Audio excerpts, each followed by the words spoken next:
देखिए, भाजपा में बगावती सुरों से भड़की है देवली उनियारा विधानसभा। विजय बैंसला को टिकट देने की मांग अब लगातार जोर पकड़ रही है। विजय बैंसला को देवली उनियारा से भाजपा प्रत्याशी बनाए जाने की मांग उठ रही है। मांग को लेकर पानी की टंकी और मोबाइल टावर पर समर्थक चढ़ गए हैं। दुहा कला में समर्थक धनराज चढ़ा हुआ है मोबाइल टावर पर, तो वहीं उनियारा में प्रमोद मीणा चढ़ा हुआ है पानी की टंकी पर। पिछले कई घंटों से चढ़े हुए हैं दोनों समर्थक। दोनों को नीचे उतारने के लिए पुलिस प्रशासन कई तरह के जतन कर चुका है, लेकिन दोनों युवक एक ही मांग पर अड़े हुए हैं, फिर से बैंसला को भाजपा बनाए विधानसभा सीट से अपना प्रत्याशी। और वजाहत हमारे सहयोगी हमारे साथ फोन लाइन पर जुड़ रहे हैं। वजाहत, अभी तो मतदान का दिन भी नहीं आया है, पार्टी ने अभी कैंडिडेट ही क्लियर किया है, लेकिन अभी से ही बगावती सुर भारतीय जनता पार्टी में उठने शुरू हो गए हैं, लेकिन स्थिति बताइएगा मौके की। जी बिल्कुल दीपिका, मैं आपको बताना चाहूंगा 24 घंटे भी नहीं गुजरे हैं भाजपा प्रत्याशी का ऐलान हुए, उसके बाद भी देवली उनियारा में लगातार जो बगावती सुर हैं वो कहीं ना कहीं अब जोर पकड़ते जा रहे हैं। दो अलग अलग स्थानों पर ये बगावती सुर देखने को मिले हैं, जहां पर जो भाजपा नेता हैं विजय बैंसला, उनके समर्थक, एक युवक पानी की टंकी पर चढ़ा हुआ है तो दूसरा युवक मोबाइल टावर पर चढ़ा था। दोनों युवक एक ही मांग कर रहे हैं कि विजय बैंसला को भाजपा फिर से देवली उनियारा का प्रत्याशी बनाए, उन्हें टिकट दे। इसी मांग को लेकर दोनों युवक जो हैं पिछले कई घंटों से मोबाइल टावर और पानी की टंकी पर चढ़े हुए हैं। उनियारा में जो बैंसला समर्थक है प्रमोद मीणा, वो पानी की टंकी पर चढ़ा हुआ है।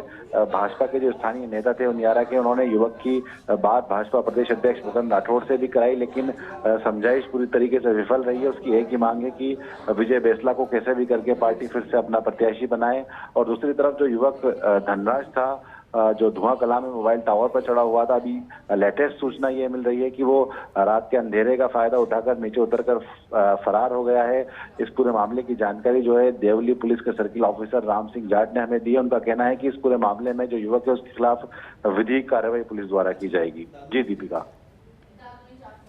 बिल्कुल, विधिक कार्रवाई तो बेशक की जाएगी, लेकिन वजाहत जरा इसे अगर पॉलिटिकल एंगल से समझा जाए तो पार्टी ये मानकर चल रही है कि सब कुछ कंट्रोल में है, लेकिन दूसरी तरफ इस तरीके से समर्थकों का सामने आना, विरोध जताना और ये मांग करना कि विजय बैंसला को एक बार फिर से टिकट देना, तो ये कितना पार्टी के लिए नुकसानदायक हो सकता है? क्या ये सिर्फ इस एक ही बार ही ये सुर सुनाई दिए हैं, या फिर अंदर की अगर बात की जाए तो ऐसे कई सुर उठ सकते हैं आगे आने वाले समय में?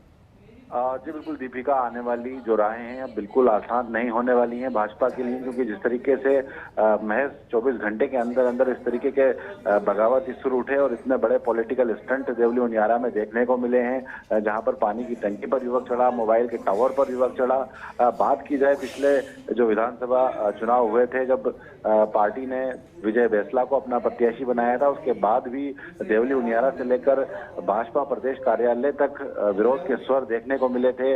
उस समय राजेंद्र गुर्जर जो अभी प्रत्याशी हैं, उनके समर्थकों ने जबरदस्त हंगामा देवली उनियारा में किया था। और अब बैंसला के समर्थक जो हैं वो कहीं ना कहीं बगावती सुर यहाँ पर उठा रहे हैं। तो कहीं ना कहीं जो सीट वैसे भी कांग्रेस का अभेद्य किला मानी जाती है, जहां पर पिछले 2 चुनावों से लगातार कांग्रेस को हार मिल रही है, इसको पूरी तरीके से हार को जीत में पलटने के लिए जो भाजपा का शीर्ष नेतृत्व है लगातार पूरी ताकत झोंके हुए है। पीएचडी मंत्री कन्हैयालाल चौधरी यहाँ पर लगातार दौरे कर रहे थे। ऊर्जा मंत्री जो है, जिले के प्रभारी मंत्री हीरालाल नागर, वो लगातार दौरे कर रहे हैं। इसके साथ साथ जो भाजपा के प्रदेश महामंत्री हैं दामोदर अग्रवाल, वो पिछले 1 महीने से लगातार डेरा डाले हुए हैं। हर तरीके से कोशिश यही की जा रही थी कि जो पार्टी के लोग हैं, कार्यकर्ता हैं, उनको एकजुट किया जा सके, एकमुखी किया जा सके। लेकिन अब जैसे ही टिकट की घोषणा हुई है, प्रत्याशी का चुनाव हुआ है, उसके बाद से लगातार बगावत के शोले विधानसभा में उठते नजर आ रहे हैं। चलिए ठीक है वजाहत, बहुत शुक्रिया पूरी बातचीत के लिए, जानकारी के लिए।